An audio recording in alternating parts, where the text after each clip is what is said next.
औज़ुबिल्लाहिमिनश्शैतानिर्रजीम बिस्मिल्लाहिर्रहमानिर्रहीम। क्लास आपका सबक रोम जिंदा शहर मुर्दा शहर और ये सफ़रनामा है। सिंफ़ अदब के लिहाज से सफ़रनामा नगार का नाम है जमीलुद्दीन आली और उसका जो सफ़रनामा है दुनिया में आगे उससे ये सबक दिया गया है। इक़्तिबास भी इसको हम कह सकते हैं, तो यह सबक भी कह सकते हैं दिया गया है। तो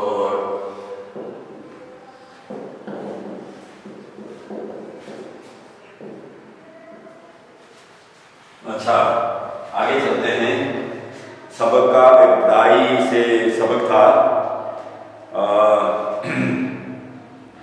जब सफ़रनामा नगार जमीलुद्दीन आली होटल में जाता है तो वहाँ की मालिका जो है होटल की एक औरत है, उसका वुडकॉक नाम है और वो उसे अपने पराठे की तारीफ करते हुए कहती हैं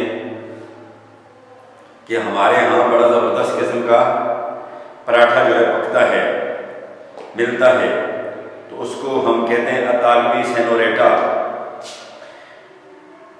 तो जब उसने कहा कि बड़ा ज़बरदस्त पराठा पकते हैं हमारे यहाँ, बड़ा लजीज होता है, तो जमीलुद्दीन आली को हंसी आ गई कि ये तो हमारी तहजीब है, पराठा तो हम बचपन से खाते आ रहे हो, हमारे मुल्क में पराठा बड़े शौक से खाया गया।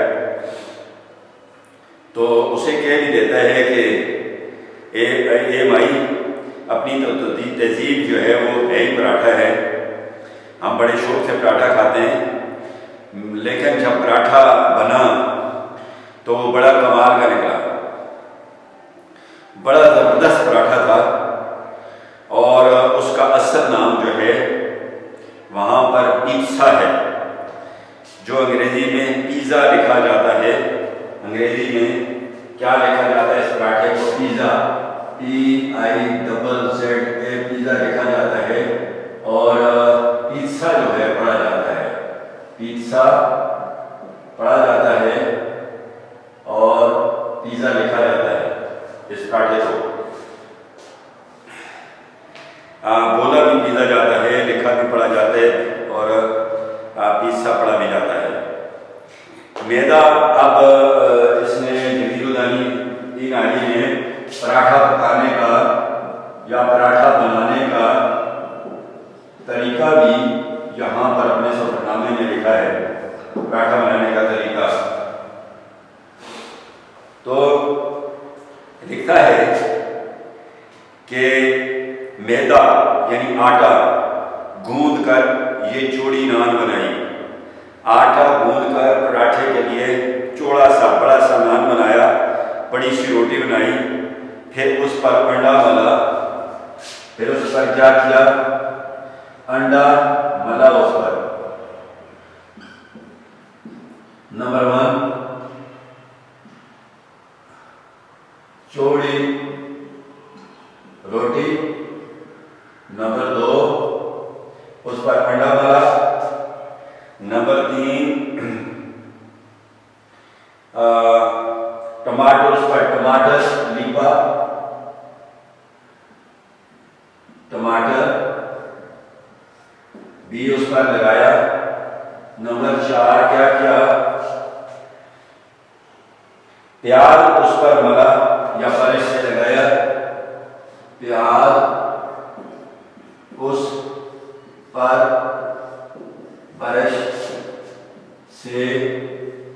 ब्रश से लगाया। अब ब्रश से लगाओ या उसे ऊपर हाथों के साथ लगाओ, बात है कि ये सड़क तो फिर भी बात है कि अच्छा, अदरक, काली अदरक उसमें डाली, अदरक भी उस बनी रोटी पर डाली और अदरक के बाद काली मिर्च भी उसमें मिला दी, उसमें डाली, काली मिर्च भी उसमें डाली। उसके बाद 7वें नंबर पर क्या किया? और नमक भी असले जायका उसमें मिला दिया। फिर उसके बाद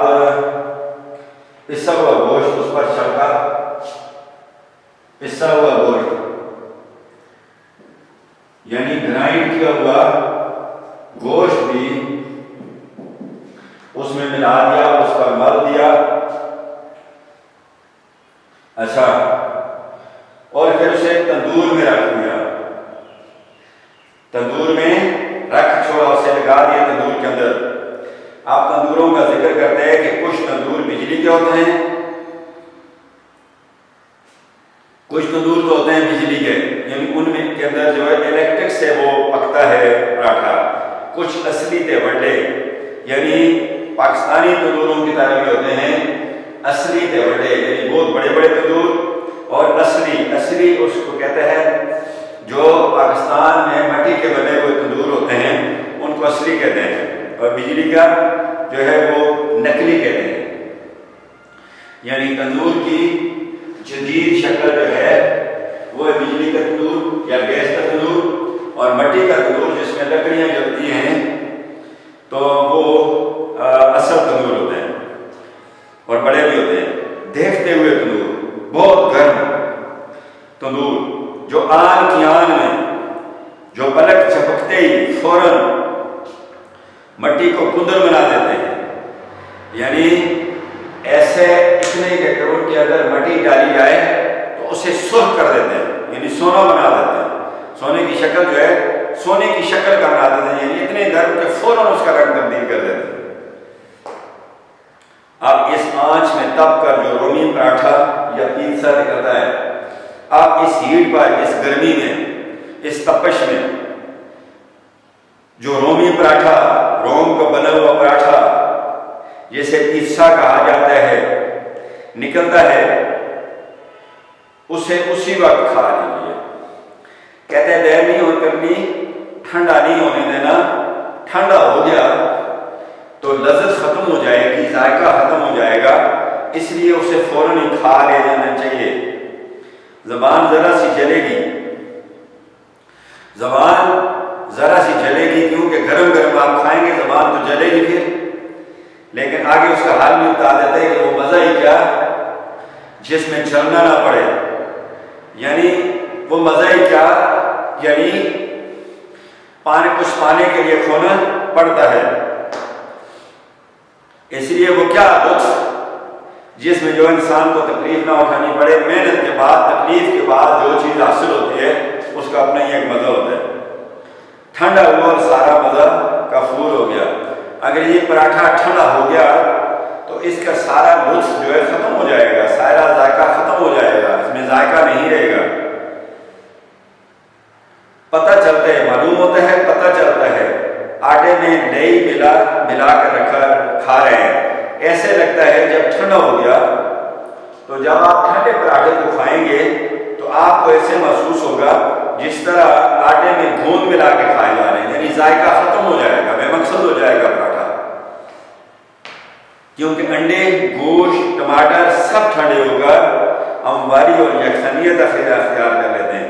गोश्त, टमाटर और अंडे जो उसमें मिलाए गए थे, अब वो ठंडे हो गए तो वो बिल्कुल एक जैसे हो जाते हैं, प्लेन हो जाते हैं, और एक जैसे यकसनियत, एक जैसा होना, पता ही नहीं चलता अंडा किधर है, टमाटर किधर है और गोश्त किधर है, तो बिल्कुल उनका जायका खत्म होता है, एक जैसे हो जाते हैं जब ठंडा हो जाता है तो। इसलिए गर्म ही खाना चाहिए। हाँ, कलमा-ए-चाब इसको कहते हैं। हाँ को कलमा-ए-चाब यानी अलबत्ता इतना जरूर है, पिज्जा को बार बार गर्म करके खाया जा सकता है, मगर हाँ, अलबत्ता हाँ का मतलब मगर, लेकिन इतनी बात है कि इस पराठे को, पिज्जा को बार बार गर्म करके खाया जा सकता है। यानी तरीका भी बताता है कि आपको ठंडा नहीं खाना चाहिए। अगर आप एकदम सारा पराठा नहीं खा सके या आपने धो ले लिए तो फिर अगर आपके पास पड़ा हुआ है तो उसे गर्म करके खाएं, ठंडा ना खाएं। पिज्जा इटली की सबसे सस्ती, आसान और बकोले किसे, यानी इसको नहीं पता कि पिज्जा किसने कहा था कि पराठा जो है इटली की सबसे सस्ती खुराक है। और साथ ही भी कहा था कि बड़ी ताकत वाली खुराक है। तो कहते हैं कि पता नहीं किसने कहा था, किसी ने इस बारे में कहा था, इस पराठे के बारे में, कि ये इटली की ताकतवर मकवी ताकतवर ग़िज़ा है जो जिस्म को ताकत देती है। एक पराठा बमुश्किल खाया जाता है, एक पराठा बमुश्किल मुश्किल से एक पराठा खा सकते हैं आप। क्योंकि कितना बड़ा पराठा होता है, अपने जैसों का पेट आधे में भर जाता है। मेरे जैसे लोग जो है कमज़ोर, वो तो आधा पराठा भी खाते हैं तो वो सैर हो जाते हैं, उनका जी भर जाता है, भूख खत्म हो जाती है। इसलिए कीमतें भी टुकड़ों के हिसाब से हैं, इसलिए पराठे की कीमतें भी टुकड़ों के हिसाब से हैं। क्लास पेशावर में रोटी को, पूरी रोटी को नहीं बैठा जाता, उस रोटी के छुरी के साथ 4 टुकड़े किए जाते हैं। छुरी के साथ उस रोटी के 4 टुकड़े किए जाते हैं। एक एक टुकड़ा भी, अगर आप अपने रोटी लिए खाने बैठे होटल पे तो रोटी खत्म होगी, पहले जो रोटियां आई है वो खत्म होगी, तो आप कह सकते हैं कि 1 पीस लाओ, आप कह सकते हैं 2 पीस लाओ, आप कह सकते हैं 3 पीस लाओ, ठीक है। पूरी रोटी अगर आप नहीं मांगते तो जितना आपको जरूरत है उतनी मांग सकते हैं। इसी तरह इस पराठे को भी टुकड़ों के हिसाब से ये बिकता है, पीसेस करके भी इसे खरीदा जा सकता है, क्योंकि वो इस तरह बैठते हैं। जरूरी नहीं कि पूरा पराठा मोल लिया जाए, ये जरूरी नहीं है, ये पर आप पर पाबंदी नहीं है उनके असूल के मुताबिक कि आप पूरा पराठा ही खरीदें। आप उससे 3/4 भी खरीद कर सकते हैं और चौथा ऐसा भी खरीद कर सकते हैं, 2.25 ऐसे भी खरीद सकते हैं और पाव यानी चौथा ऐसा भी खरीद सकते हैं। उमरा अमीर की जमा, उमरा अमीर की जमा, उमरा होते हैं अमीर लोग, इसे इजाफी डिश के तौर पर खाते हैं। अमीर लोग, गरीब लोग तो इसको खाना समझकर खाते हैं और अपने एक वक्त की खुराक समझकर खाते हैं, लेकिन अमीर लोग जो होते हैं इसे एक्स्ट्रा डिश, इजाफी डिश के तौर पर, डिश कहते हैं डूंगा, या आप सालन कह सकते हैं, इजाफी सालन के तौर पर खाते हैं। जैसे जिस तरह मिसाल भी पेश किए, हमारे उमरा के दस्तरखान पर, हमारे अमीरों के दस्तरखान पर, दस्तर कहते हैं क्लास कपड़े को, दस्तर कपड़े को कहते हैं और ख़वान कहते हैं खाने को। दस्तरखान वो कपड़ा जिस पर खाना चुना जाता है। हमारे दस्तरखान पर कई तरह के खाने होते हैं और पता ही नहीं चलता कि क्या चीज़ है बुनियादी। यानी हमारे ये लोगों के दस्तरखानों पर जब वो खाना देते हैं या उनका खाना लगता है मेहमानों के लिए या अपने लिए भी लगता है, तो इतने खाने होते हैं कि पता ही नहीं चलता कि बुनियादी चीज़ इन्होंने क्या खाई है और उसके साथ एक्स्ट्रा कौन कौन सी चीज़ें शामिल की हैं, ऐसे नहीं पता चलता। और ये एस्पागेटी है, एस्पेगेटी इसको कहते हैं, एस्पागेटी, एस्पेगेटी, ई सीन पागेटी, ये इसका तलफ़्फ़ुज़ भी बता दिया गया है, ठीक है। जिसे यहाँ के अंग्रेजी दान स्पेगेटी कहते हैं, स्पेगेटी, ये जैसे यहाँ के अंग्रेजी दान उधर इटली के रहने वाले इसको क्या कहते हैं, स्पेगेटी। हालांकि सेवैयाँ कह सकते हैं। इनका दूसरा खाना जो है स्पेगेटी, जिसे सेवैयाँ कह सकते हैं, लेकिन उसको ये क्या कहते हैं, स्पेगेटी। हालांकि का मतलब है हाल ये है कि, हालत तो ये है कि अरबी ज़ुबान का लफ्ज़ है, या इसके बावजूद सेवैयाँ कह सकते हैं। सेवैयाँ हिंदी ज़ुबान का लफ्ज़ है, सेवैयाँ कह सकते हैं। मोटी मोटी लंबी लंबी हैं, यानी ये सेवैयाँ मोटी मोटी और लंबी लंबी होती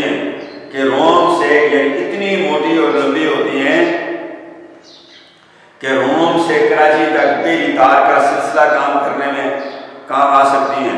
यानी इतनी लंबी होती है ये सवैयाँ कि कराची से रोम तक बेरी समुद्री तार का सिलसिला काम करने में काम आए। अगर पहले ज़माने में टेलीफोन जो है वो तार के जरिए चलता था और उस पर टेलीग्राम भी चलती थी उसके जरिए, तो कहना चाहता है कि बेरी तार का सिलसिला अगर काम किया जाए तो इतनी लंबी होती है कि ऐसा हो सकता है। चमचे, कांटे, छुरी तीनों की मदद से खाना पड़ता है। इसको चमचे के साथ, कांटे के साथ और छुरी तीनों की मदद से इन सवैयों को, इस पेक्टी को खाना पड़ता है।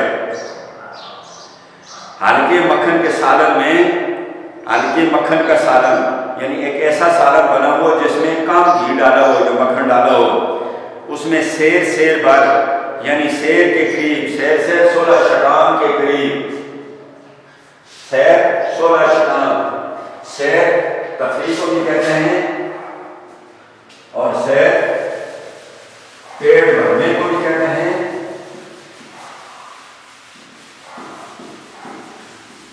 जब पेट भर जाता है तो लोग कहते हैं मेरा पेट सेर हो गया, उसका पेट सेर हो गया।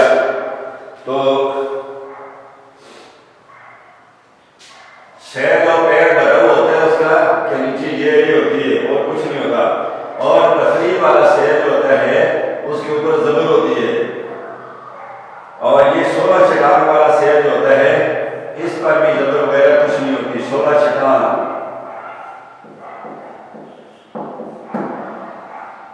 या 4 पाव, एक पाव में 4 शतांग होते हैं। ठीक है क्लास। 8 चावल 1 रत्ती होती है, रत्ती 8 रत्ती 1 माशा होता है। 12 माशे 1 तोला होता है और 5 तोले की 1 शतांग होती है क्लास। और 16 शतांगों का 1 सेर होता है। जैसे मौजूदा दौर में किलो के थोड़ा बहुत ही फर्क होता है। अच्छा, तो हल्के मक्खन के सालन में यानी वो सालन जिसमें कम घी डाला गया हो, थोड़ा बहुत डाला गया हो, सेर भर से यानी 1 किलो के करीब मोटी मोटी लंबी लंबी सवैयाँ, एक बड़ा सा पिज्जा और आसपास निहायत इत्मीनान से लब लब खाते हुए माहिरीन, यानी हल्के मक्खन के सालन में 16 शतांग या 1 किलो के बराबर से सवैयाँ, मोटी मोटी और लंबी लंबी सवैयाँ, एक बड़ा सा पराठा जो है आसपास इर्द गिर्द हमारे जहां थे उसमें पूरा लब मुट्ठी मुट्ठी बार खाते हुए मारी। यानी वो उसमें तकरीबन जितनी हम मुट्ठी में लेते हैं उतनी वो जो है खाते थे। वो बड़े मार थे खाने के, जो कनखियों से मेरी बेबसी को देखते जाते हैं। अब मैं उस तरह खा नहीं सकता था जिस तरह वो खाते थे बड़े तजर्बे के साथ, और मैं मुझसे तो खाई नहीं जाती थी इस तरह। तो वो मेरी लाचारी, बेबसी, मजबूरी को कि ये खा ही नहीं सकता, डायरेक्ट नहीं देखते थे, इनडायरेक्ट जरा घुमा के नजरों को देखते कि ये क्या कर रहा है, इसे तो खाई भी नहीं जाती। अतालवी, अटालियन, लंच, दोपहर का खाना, खाने के बाद कैलूला जरूर करते हैं, कैलूला आराम। दोपहर का खाना खाने के बाद वो जो रेस्ट करते हैं कुछ वक्त के लिए, उसको क्या कहते हैं, कैलूला। दोपहर के आराम के बाद, दोपहर के खाने के बाद जो आराम होता है कुछ देर का, उसे क्या कहते हैं, कैलूला। दोपहर के खाने के बाद का आराम कैलूला इसको कहते हैं। तो ये लोग दोपहर के खाने के बाद रेस्ट जरूर करते हैं, आराम जरूर करते हैं। यूरोप के इंतहाई शुमाल में होने की वजह से, यूरोप के बिल्कुल शुमाल में जो है ये इटली है, इस वजह से ये मुल्क यूरोपियों के बकौल, यूरोपियों यूरोप यानी यूरोप के रहने वालों के मुताबिक, यूरोप के रहने वालों के मुताबिक गर्म है। ये मुल्क उनके मुताबिक गर्म है, जहाँ गर्मी होती है। मैदे का खाना खाकर यूं भी नींद आती है। मैदे का जब खाना खाया जाता है, गंदम के अंदर शुमार होता है, ताकत होती है। तो गंदम का खाना खाकर, गंदम के पिसे हुए आटे का खाना खाकर ऐसे भी नींद आती है, आमतौर पर भी नींद आती है। और ये मुल्क भी गर्म है, चुनाचे इसलिए 1 बजे दोपहर से 4 बजे सवेर तक कारोबार तकरीबन बंद होता है। एक इसलिए चूंकि दोपहर का खाना खाने के बाद नींद आती है और मैदे का खाना, ऊपर से फिर मैदे का खाना खाना या नशो दोष हो, और फिर इनकी रूटीन भी है, दोपहर का खाना खाने के बाद ये रेस्ट करते हैं। इसलिए 1 बजे दोपहर से 1 बजे दोपहर से 4 बजे शाम तक रेस्ट होती है। ये लोग रेस्ट करते हैं, आराम करते हैं। और दुकानें इनकी तकरीबन ज्यादातर बंद होती हैं। लंच टाइम 4 बजे होता है। लंच टाइम 4 बजे खत्म होता है। 4 बजे तक ये लंच करते रहते हैं, उसके बाद इनका टाइम खत्म हो जाता है। तो ये लोग 2-2 घंटे और काम करते हैं। तो जब खत्म हो जाता है लंच टाइम, तो फिर उसके बाद 2-2 घंटे और काम करते हैं, फिर काम पे चले जाते हैं ये। मगर इन 2 घंटों में भी 15 मिनट चाय के वक्फे के नाम पर, और इन 2 घंटों में भी 15 मिनट चाय के लिए निकालते हैं, उसके लिए रेस्ट करते हैं। वक्फा, चाय का वक्फा हो गया कि नाम पर आध-पौन घंटा गप और आराम फरमाते हैं। इन 2 घंटों में भी तकरीबन आधा घंटा चाय के लिए, हम चाय पीते हैं, उसमें जो गपशप भी लगाते हैं और आराम भी कर लेते हैं। 6 बजे औकात दफ्तर खत्म हुए और 6 बजे इनके दफ्तर का काम खत्म हो जाता है। दफ्तरी काम इनका 6 बजे खत्म हो जाता है। और फिर मुझे आवाज पहचाने अमीर नजर आई, फिर मोज ले हवा पहचान बल खाती हुई मुड़ी हुई अमीर नजर आई। शाहिद के बहार आई, जंजीर नजर आई। शाहिद के बहार आई, जंजीर नजर आई। दिल्ली के न थे पूछे और आके मुसव्वर थे। तीसरा मिसरा, दिल्ली के न थे पूछे और आके मुसव्वर थे, जो शक्ल नजर आई तस्वीर नजर आई। यानी दिल्ली की गलियां जो थी, उनको आप गलियां न समझें, वो मुसव्वर के वर्क, और आके मुसव्वर यानी मुसव्वर जिस तरह कागजों पर तस्वीरें बनाते हैं खूबसूरत, उस तरह की गलियां थी, जो शक्ल नजर आई तस्वीर नजर आई। ठीक है, यानी इनको आदमी देखता था, इतनी साफ सुथरी होती थी कि उनमें इंसान को अपनी तस्वीर नजर आती थी। दिल्ली याद आ रही है इनको। फिर मुझे वहां बेचैनी नजर आई। फिर जो है मुझे दिल्ली का वो जमाना याद आया, उमंग मेरे अंदर जो है उभरी। शायद के बहार आई, जंजीर नजर आई। शायद के बहार आ गई है, और बहार के मौसम में जो है ये मुझे वहां से निकाला गया था, इसलिए मुझे बाहर फिर नजर आई, और वो जमाना नजर आया जहां पर मैं दिल्ली से निकल गया था।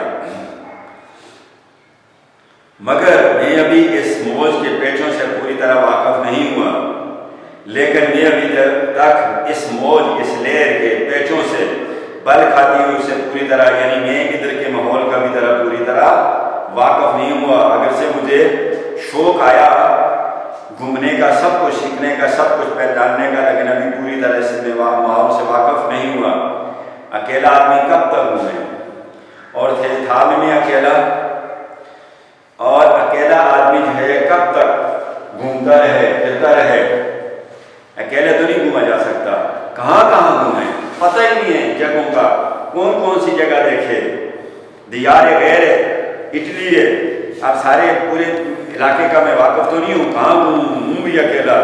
और सबसे बड़ी दिक्कत और सबसे बड़ी परेशानी ज़बान की है कि वहाँ की ज़बान का आती नहीं है। किससे पूछूं?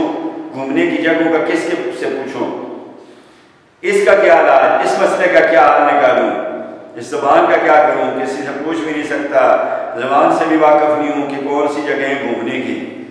2 दिन में अतालवी सीख, 2 दिन में वो किताबचा छोटा सा जिसमें इटली की ज़बान जो है उसकी उसमें सिखाई जाती है, उस किताबचे के अंदर इटली की ज़बान जो है वो उसको पढ़कर सीखी जाती थी, वो मैंने ले लिया था।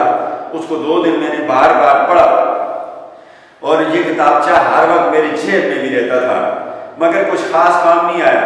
यानी ये है कि मैं पढ़ना चाहता भी था उस किताब को, उस ज़बान को सीखने के लिए। 2 दिन मेरे जेब में भी रहा, अभी भी रहता है, बार बार पढ़ता हूँ, लेकिन फिर भी समझ नहीं आती, क्योंकि मुश्किल ज़बान है।